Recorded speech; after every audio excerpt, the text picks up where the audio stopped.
Well guys, Artie Stars has finally done an interview on a YouTube channel, podcast, whatever you want to call it. He's finally gotten off and done a public interview, which up to this point, he's been very tight-lipped about the public, but this interview, it being over an hour long, is a great insight as to Artie Stars himself, how he sees himself in the company, and the guy who he's tied to the hip with in managing this new company. Let's jump right in.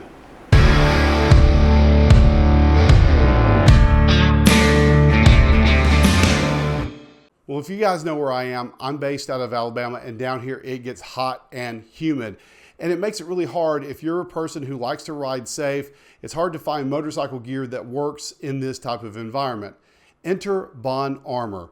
Bond Armor was developed specifically with hot southern summers in mind, and they have developed a mesh system that has pads where you need it, mesh where you don't, breathable mesh in other places, and these garments breathe. And for the winter months or the fall or the spring, early spring, they've also got thicker weights so you can keep that same protection. These are garments that fit on underneath your existing clothing. So if you're someone of an odd size, then you'll probably be able to find something. As long as you have clothes to put on over it, you've got armor to put on underneath your clothes. And if that's not your thing, they have other things such as armored flannels. Check them out. Take a look in the description below. There's a link where if you click that, you can save $10 off your order of $100 or more, or go to burrowspoint.com, click the deals and discounts tab. There you can find all of the deals and discounts offered to Burroughs Point viewers. They'll find the link there where you can save as well. By clicking that link and shopping Bond Armor through that link, you get to save $1 and get to support the channel as well and help me continue to make awesome content for you. It's a brand that I like and trust, and I bet you'll like them too. So the new CEO at Harley-Davidson, Artie Stars, has finally done his first in-person live interview with a YouTuber content creator, and it is live there on the internet for you to see. And if you have the time to watch it, I encourage you to head over to Garage Composites and check it out. But if you don't, I'm going to give you my impressions on the interview, what Artie Stars said, what he's all about, and my takeaways from the video. First and foremost, it's very interesting to see Artie and how he sees himself in the company and who he's chosen to surround himself with at the company. Notably, who was in this interview with him was Bill Davidson. Yes, that Bill Davidson, the guy who's got a direct line back to Willie G and through the original family that pretty much founded the company to begin with. Immediately, this is a stark contrast to prior leadership at Harley-Davidson, who pretty much have gone their own way and have pretty much done whatever it takes to chase that investor dollar and to bump up that stock price. Really, at the end of the day, it was whatever he had to do to bump the stock price up to be able to meet his quota, to meet his bonuses. Artie has taken a very different approach to his leadership at the motor company. And back to bricks, very obviously, after watching this interview, is a direct result of Artie choosing to surround himself with people who know the business. Even though he doesn't know the business, he has chosen to surround himself with people who do know the business. And the chief person he has chosen to lean upon, from it appears in their interview, is Bill Davidson. From the very beginning of the video, the themes that run throughout this video are reminiscent of the new business strategy that's been taken on by Harley-Davidson, back to the bricks. And what they mean by that is that they're going to bring everything back in to what made Harley-Davidson, Harley-Davidson, or at least that's their goal, stated goal. And even the choice of venue of this particular interview, it took place in the Harley-Davidson Museum on the Harley-Davidson campus. So literally they're doing this interview and they're surrounded in history as they are doing that, or as they're conducting this interview, which is kind of apropos if you ask me. Right off the bat, Bill Davidson wasn't just a guy sitting there to help fill in the blanks as CEO. It very much seemed like Bill is an active part of this company, and he was an active part of this interview for sure, interjecting his thoughts and things like that. Artie at times looking to Bill for information or an answer or anything like that. Like I said, it's very obvious that at this point in time, Artie has chosen to make his, it looks like, make his leadership partially a collaborative effort between him and Bill and who knows who else, but it seems like that these people are in good command of what's going on in the business. And the leadership change from all of the internal stakeholders at Harley-Davidson appeared to be welcome. Bill said early on in the interview that every time they go somewhere, whenever they go, like when they went to the King of the Baggers, it was talked about the new leadership, how they like the change. Whenever he goes to dealers, they like the new change. They like everything that's happening, and they all see it as net positives. So they were very, I guess their feedback was very receptive of the new leadership, which was a good thing. Now, Artie Starrs in this interview openly admits that he's not a motorcycle guy, but when he got the call inquiring about his interest in CEO, he decided to do his due diligence. And what he did by his due diligence was go down to his local Harley-Davidson dealership, and I believe it was Maverick Harley-Davidson in Dallas. And he went down there and test rode a couple motorcycles, went and took the rider course, and got to know the folks down at the dealership very, very well. Once he had that interaction, he had a better idea of what exactly he was getting into from the consumer level at the company. Yes, he could have done his due diligence and looked at the sales figures or looked at the manufacturing figures or anything else like that. But what's interesting to me, one of my interesting takeaways is that when he entered into this business, not knowing a dang thing about motorcycles, his first thought was, I'm going to approach this business via the dealership and see what the user level experience is. And he had some commentary about how it was kind of scary and approachable for one of his sons at first, but that as time progressed and he got to know people, that kind of changed. So that also, not gonna lie, for some people, Harley-Davidson dealerships are kind of intimidating. And so that's very interesting that he was able to be perceptive enough to pick up on that. What is interesting to me about how Artie is approaching this role, and one of the things that he said in the interview that really made me think was, or at least that I acknowledge, is that as opposed to prior leadership at Harley-Davidson, Artie realizes that the riders are the lifeblood of this brand. The people who ride Harley-Davidson, the people who have Harley-Davidson tattoos, and the people in the motorcycle culture who have bought into the Harley-Davidson culture, those are the people that make the brand. And without those people, without the people being as passionate about the brand as they are, then Harley-Davidson just isn't Harley-Davidson. And Artie realizes this. Artie realizes the interaction between the riders and the dealerships, and therefore the riders to the company. And in that same vein, Artie also realized the importance of the dealerships and realized also through some of his due diligence that the dealership motor company relationship isn't the best. And truthfully, it wasn't. If you think back to prior to Artie Starrs being hired on as CEO, the dealership revolt, as well as the H Partners revolt around that time frame, there are a lot of unhappy folks, a lot of unhappy stuff. The dealers weren't happy, the investors weren't happy, no one was happy with Harley-Davidson corporate at that point in time. One of the things that has needed relationships, one of the things that has needed repair is the relationship between the motor company and the dealers. And that's not just Starrs saying it. I've heard other people like George Gatto, who's done an interview on some other podcast, I forget, they all run together, but he did another interview, and in that was very candid about the relationship between the motor company and the individual dealers. But what was obvious to Starrs is that the people who make Harley-Davidson, the riders, the people who work at the dealerships, those people who are willing to go above and beyond just because they're trying to help out a fellow rider, or the people who are passionate about the brand or around the brand, Starrs realized that those are the people that make Harley-Davidson go, that sets it apart from other competitors seemingly. And that particular aspect of Harley-Davidson is what gives the brand its value. It's not necessarily the motorcycles, it's not necessarily the dealerships, but it's the people in the brand. And Artie was really smart to pick up on that and very much talked about it during this interview. Bill also chimed in the interview about this, and he added his 2 cents about the culture, what he thought the interaction in the dealerships. Harley-Davidson needs to be Harley-Davidson. And there's a certain prevailing culture within the company that needs to be maintained and has been neglected in recent years.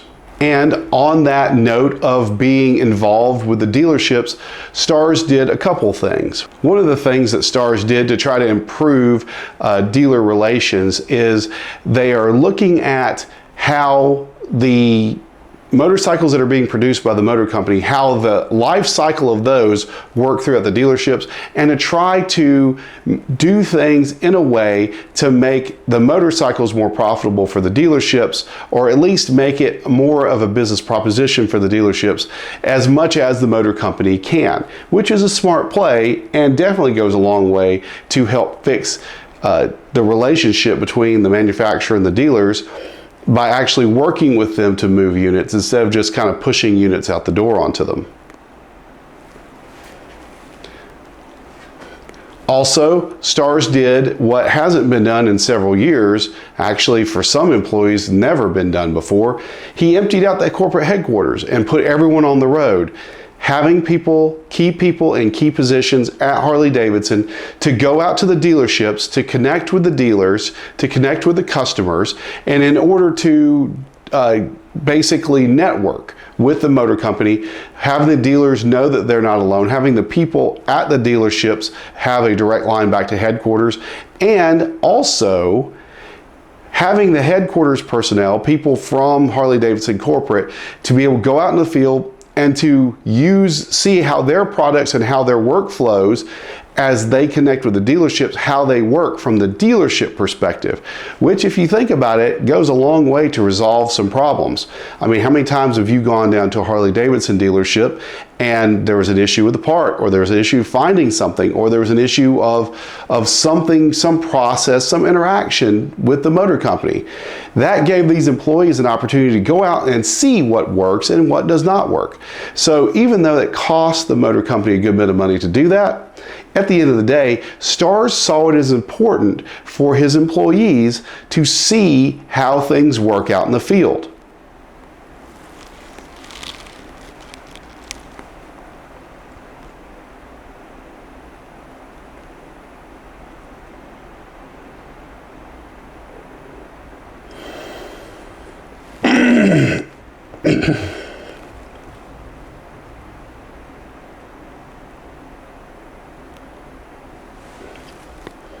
To that end, the employees in the company are being encouraged to be cross-functional. Departments are supposed to reach across departments.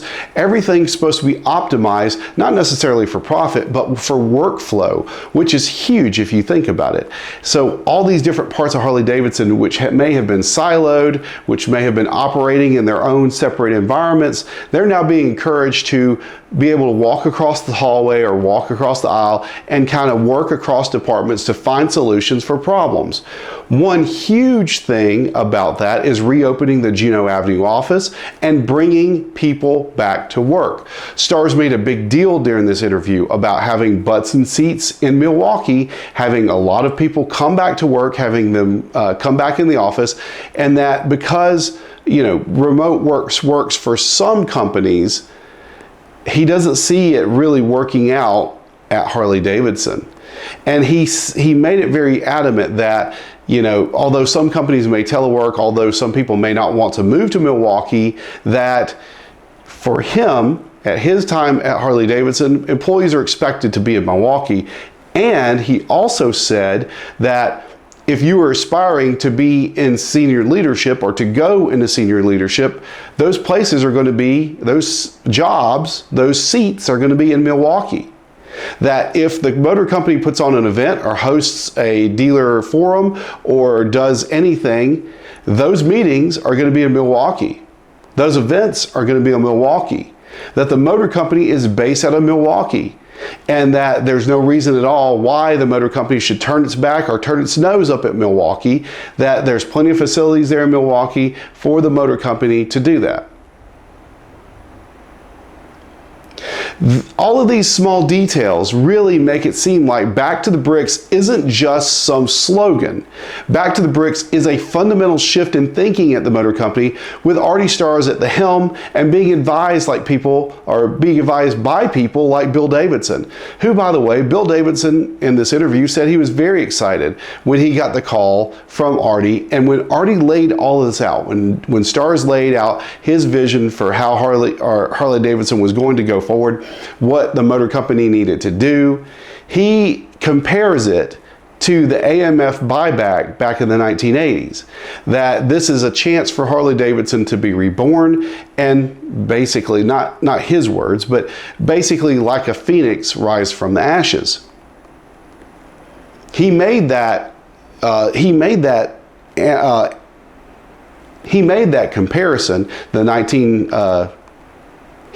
comparison, the AMF buyback, was very adamant about it. He very much sees this as a turning of a page onto a very great new adventure for Harley-Davidson to embark on. And you can tell, even though Starrs is a newcomer to the Harley-Davidson culture, he has embraced it wholeheartedly. During this interview, he made a good bit of, he mentioned a piece of advice that he had gotten, and I believe he gotten it from one of the dealers. And what it was is that he was told that people who ride our bikes wear their name on their shirt to work every day. And Starrs has taken that to heart. Now, remember, I did a video about this a while back. Starrs does not come from a quaint background. Artie Starrs' father was an attorney. He was corporate counsel for PepsiCo, and they were very well off. Starrs himself was in a private school. He was in a well-to-do youth symphony orchestra. He was in a very well-to-do youth symphony orchestra growing up, and his first jobs in the industry outside of finance, because his degree is in finance. He worked in finance for a short amount of time, but his first corporate job was, guess what, at Pizza Hut, outside of, and if you remember at that point in time, PepsiCo and Pizza Hut had a deal, and they were very much joined at the hip. So his father being corporate counsel at PepsiCo, his first corporate job being at Pizza Hut, he was kind of a shoo-in for that position. Now, I'm not saying that he was handed that job because of nepotism, but it certainly didn't hurt, I'm sure. All that to say that Starrs is not a blue-collar guy that's scrimping and scrapping and trying to save to buy a motorcycle. However, what's interesting is that he takes that to heart. So much so that in the interview, he wore like a Harley-Davidson shirt, and he has his name stitched on the shirt. So when he was given that piece of advice that, hey, you need to remember the people who buy our bikes wear their names stitched on their shirt, apparently Starrs is wearing his name on his shirt to work every day. And he finds that as a way to be able to connect with other people in the company. So like I said, even though Starrs isn't one of us, he apparently has taken on that mantra, and he's trying to do what he can to fit into the culture, and trying to not only just fit in the culture, but, well, I guess not only just steer the company, but also fit into the culture, which is huge. You could take this job and be CEO and chase stock options and chase stock bonuses and say to heck with everyone because I'm just going to go get mine from the board. Like a certain past CEO. But anyhow, the point of the matter is that Starrs coming in is a breath of fresh air to this entire process, to the company. And it's interesting having someone at the helm who has an active ear to listen to people like Bill Davidson, who definitely knows this company and who definitely has a vested interest in seeing this company succeed. And that's reflected in other parts of the processes. At one point during the interview, Stars was asked about the Pan American. Obviously a great motorcycle in its own right, but Stars was very adamant that this motorcycle has not reached its fullest potential. The reason is that Harley-Davidson, in his opinion, when they made the Pan American, they stepped outside of the small box that Harley-Davidson lives in. Not that that's a bad thing, but he feels like the Pan American, when it was released and how it has been marketed, has been given the short end of the stick on the marketing.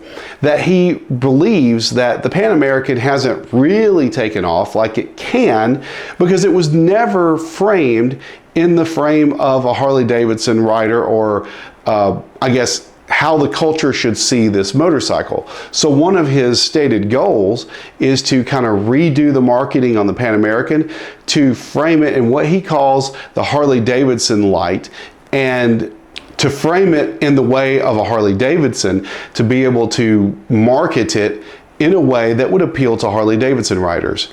So maybe I'm articulating it poorly, but essentially what he's after is to try to revamp the Pan American marketing and to make it more of a Harley-esque product, instead of being like an adventure bike to compete with the other adventure bikes. It's almost like he's saying that the Pan American competes within the Harley-Davidson ecosystem on its own right, and these other guys are just what they are. And at the end of the day, what sells that bike is your ticket to an adventure bike within the Harley-Davidson ecosystem. That was kind of my takeaway from it, which is really an interesting take and is not necessarily wrong. All in all, a recurring theme throughout this interview was culture, culture, culture. And I've talked about it quite a bit up to this point. But what I think was interesting about this is that when Bill Davidson talked about the new slogan that they're using at corporate headquarters, it was a line that Willie G had come up with, and it was something that was used at the 100th anniversary of Harley-Davidson. We ride with you. That was the message from Harley-Davidson corporate to the rider on the ground, is we ride with you. And that's something that has been taken in wholesale by Artie Starrs, and that kind of guides his philosophy about how the motor company should be interacting with its dealers and ultimately the riders of Harley-Davidson motorcycles. He wants them to know Harley-Davidson Corporate is behind you. Literally, we ride with you. Finally, a couple points that Starrs come up with that was interesting and kind of sheds light on how Harley-Davidson will be dealing with new models in the future. Starrs acknowledges the value of the Sportster, and he acknowledges the importance of the Sportster in the Harley-Davidson lineup. He also was very warm on the place of Sprint in the Harley-Davidson lineup, although that really wasn't well explored during the interview. But what was obvious was that they definitely believe in Sportster. They definitely want to bring Sportster back to have it be a permanent fixture within the Harley-Davidson ecosystem. And one other point that I thought was interesting is that Starrs was very adamant about accessories being a part of the Harley-Davidson ecosystem. That the Sportster in itself is important, that it's a kind of product that lives within the ecosystem. It gets bought, it gets ridden, it gets traded in, it gets resold, it gets ridden, it gets traded in, it gets resold, it gets ridden, it gets traded in. So this is a product that can keep running through dealerships and is a great value proposition for the dealerships. But he was very adamant that they're going to make sure the P&A catalog is up to date and is ready for the Sportster, that you can have the parts to accessorize the Sportster however you want, and that future models, this is the most important part, future models, whatever they come out with, they're not going to be released until the P&A catalog is right for that particular model, which for most people who understand and ride motorcycles is huge. You know, to release a product without a P&A catalog, without having parts and accessories ready for it, you know, you want to be able to accessorize that bike, and you want to make sure that the parts are out there to do that. So that in and of itself is huge. Now, I've been critical on Starrs in prior videos. I definitely have had a tentative concern about Stars and his ability, coming from a service industry background, to come into a manufacturing and experience background, to be able to jump in and do his business, do what needs to be done. I didn't think it was impossible for him, but I certainly thought it was going to be a challenge. And Stars has done the absolute correct thing in enlisting the help of people like Bill Davidson in order to help him with his understanding of the company, help him with his understanding of the business in general, like not just Harley-Davidson, but how the motorcycle power sports industry works. And most importantly, to help him navigate the Harley-Davidson culture. Because Stars chose to do that, and because Stars is openly, wide open, accepting of the Harley-Davidson culture, and is most importantly, open to suggestion, open to feedback, open to everything, this actually might work out well for Harley-Davidson. And they acknowledged during the interview that Harley-Davidson has come upon hard times, but the idea is getting back to the bricks, back to the riders, back to what counts, the people who bleed orange and black, the people who love that bar and shield. This, one of the biggest takeaways, most important takeaways that I had from the video, from the interview, was that they're going to do right by the rider. And that slogan, "We ride with you." I mean, it sounds like they mean it. So anyhow, what do you guys think? Did you guys watch the video? What do you think about Harley-Davidson under the new leadership? What do you think that they're doing, or how they've been doing so far? What do you think about Bill Davidson's involvement in the company as like a chief advisor kind of position? What do you guys think about all that? Leave a comment below. Let's talk about it. And as always, I'll catch you guys on the next video.